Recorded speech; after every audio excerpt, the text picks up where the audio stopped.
Hey guys, my name is Melissa and welcome back to another video. As you can see, I'm still speedrunning. I'm getting better. I'm getting pearls. I'm going to the fortress and getting pearls in the same run.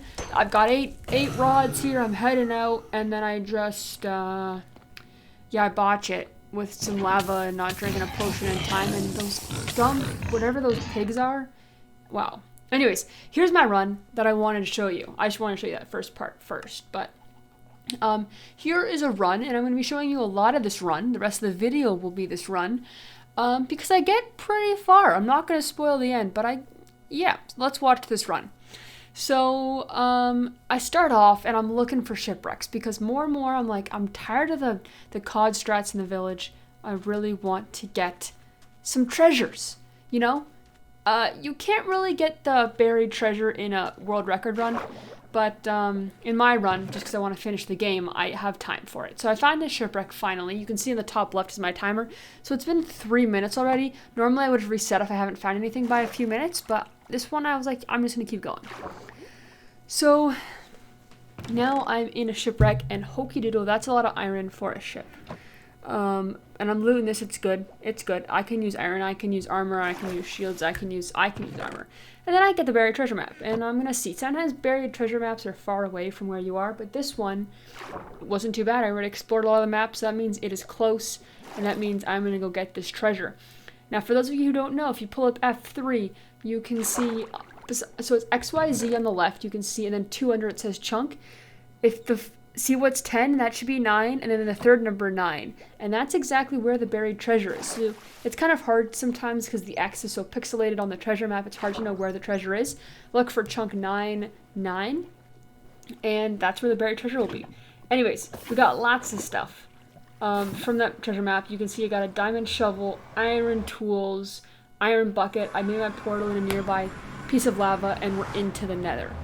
Now, right off the bat, nothing special, but I did see this ruined portal, I think it's called. So it's not completable or anything, but there's 2 gold blocks, and that actually is a lifesaver for me. I'm trying to remember if those guys are bad, but they don't attack me, so I'm just gonna stare at them for a little bit and see if they're gonna shoot me, but they're not. So I'm just gonna let them be, you know? I don't even know what they're called. But here we are getting the second gold block, which is pretty helpful. You can see I'm taking my time. I just want to finish the game. So we grab a little bit more iron. It's not going to be super helpful. A little bit more gold. That's going to be helpful for golden carrots and a bit of trading, but we're good to go. So I'm going to head back up here. And I can't find a bastion or a fortress at this point. But I do have 2 gold blocks, and I see a lot of gold. So I'm going to start trading with these guys. That guy was mad at me, but I'm trading with these guys, trying to get something, you know, in a bastion, you trade a few gold blocks and you get good stuff. So maybe if I've got 2 plus a few things to, maybe I'll get good trades. And I actually do get decent trades. So I get some fire res, which is super helpful because I suck at fighting blaze without them. And look, isn't that 3 pearl trades? I have 9 pearls already. That could even be enough, but of course I need to get a few more. So I grind for some gold, thinking just 1 more pearl trade, and I'm set. I have to remember where my portal is, because I haven't been getting too much obsidian from these guys. But here we go. As you can see the guy in the background, just another pearl trade, and that's amazing. Now remember, top left, that's my timer, because I'm cutting throughout this. So just remember to keep looking at the timer to see where I'm at. So I'm at 23 minutes, which is not great. Again, I'm just trying to finish the game. And I come across a portal 6 minutes later at just about the 30-minute mark. So again, I have not been to a bastion, but I have fire res and I have pearls. And then, wow. Fire res helps me kill blaze so much faster. And my pearl rates, that one got burnt there. But my pearl rates are so good in this. I was so impressed. I was, look, I think I'm 2 for 2 right now. What even is that? And there's 2 spawners here. So, that's what I really love about, I couldn't believe it. I get good RNG, but this is what is that, 3 for 4 already? I'm just throwing these potions because I do not want them to run out. This guy, I believe, hits me. Yes, he does, and I'm just going to block these guys. Okay, no, I can't block them off.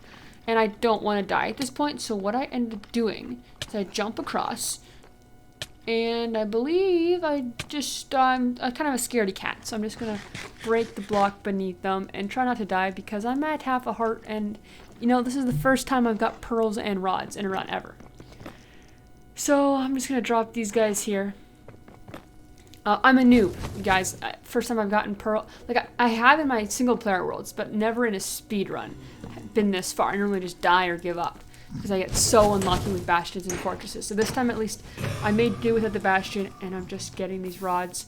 I don't know. Okay, I'm at 3, so that now I'm 3 for 5, I believe. There, that's better to keep track. Yeah, 3 for 5. And let's kill this guy. I'm just being cautious. I don't want to die. That one took a lot of hits, but now I'm 4. Oh no, I skipped ahead. So now I have 8. Let's see the last 2 there. 2 for 2 in the last 2. So great rates. I forgot I skipped ahead there. So all in all, it didn't take me too long in this fortress because look, I just came from right there. So I think I was at like 3 minutes only in the fortress. For me, that's great. Okay, for me that's amazing. And I found my portal a few minutes later. It does take me a long time to get back. I craft a bed before I go through, just in case it's nighttime on the other side, and I can sleep real quick before the mobs spawn, which is indeed a good idea in the end. Let's see. I'm just gonna scroll here so I can see where we are on the timeline on my editing. Okay, so I sleep. That's great. I throw a pearl, and it shows me it's over there, so I kind of gather my senses.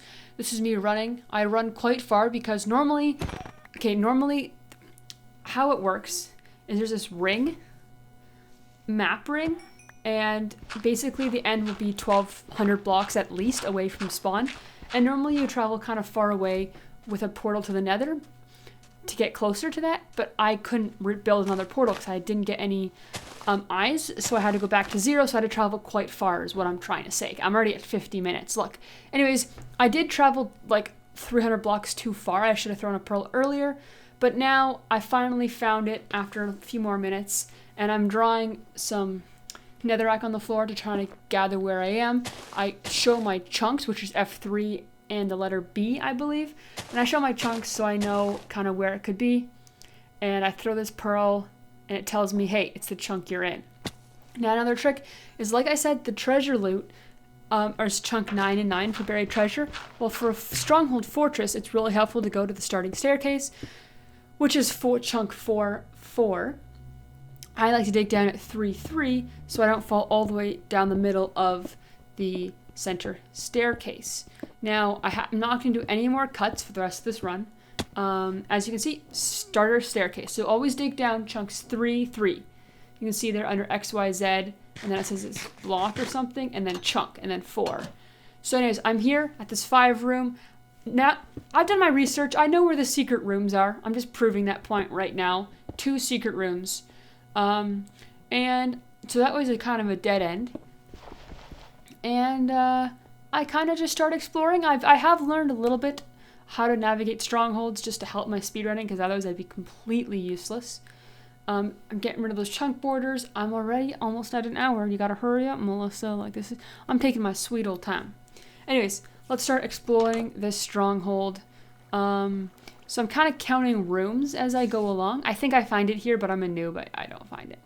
I'm kind of counting rooms, and once you go too far away from the starter staircase, the chance of the portal room spawning is pretty low. So that's why don't stray too far from the starter staircase. That's my biggest tip of advice. Follow a path, go back. Follow a path, go back. So this, it's already getting pretty far. I'm going to look 1 or 2 more rooms. The rooms, the best chance is 6 rooms away from the starter staircase, and hallways are even rooms. So pretty quickly you can get to 6. So I'm heading back, and I'm going to go this way now, because those ways it's just too far, and I want to explore all my options. So I'm no button pressure. I like to break those doors, because you often have to go back. And look at that, I just found it. My hands are sweating at this point. I'm like, what is going on? It's a 3-eye, I think. So I don't even need too many, but I make a few of these, and I want to save some pearls for the end fight. And here we go. So let's just throw a pearl right away, get right to the Ender Dragon. I only have one bed made right now, but what I'm going to do is I'm going to set up my obsidian in the center pillar, and then make my beds. For those who, I don't know my audience, but beds explode when you sleep in them, in the nether and the end, and that deals a lot of damage to the dragon. So I'm going to go make that perch ready, and then I'm going to go run away so that the dragon perches sooner. Now this is wild. I get the fastest perch you've ever seen. Like, the fastest, like, sometimes, like, you know, it kills speedruns, right? You have to wait, like, it kills world record speedruns because they have to wait, like, 2 minutes for the dragon to perch or something. I get the fastest perch, and I don't want to spoil too much to you, but this dragon is perching. And I don't react fast enough, which was my downfall, and I try to go place my bed, and the dragon almost kills me, and I'm like, holy crap. I'm gonna die, and I'm too much of a noob to like know where the dragon perches, so I did make a lot of bows and arrows, and I am going to shoot this dragon while he's low here, maybe get him some damage, and maybe the second cycle I'll help him out. Taking some damage, but that's okay. But these Endermen, I don't know when I looked at them. They just get mad at me, and I don't have a boat in my hotbar, which I should have grabbed in my hotbar, and I didn't really know what to do. Like, do I throw a pearl? And I got 2 after me. I was like, holy crap, I'm finally at the dragon, and I pearled away, and I died. So that's a sad end to my game. But thanks for watching. I just want to show you guys how far I got. I finally made it to the end, guys. And I don't want to sound like too much of a noob, but I had a lot of fun. I made it to the end, and I'm learning lots. I'm going to load up some practice maps and just practice fighting the dragon. So next time I get there, I can actually get a PB and finish this and get better at speedrunning. Thanks for watching, guys. Have a great day. My name is Melissa, and stay tuned for more videos.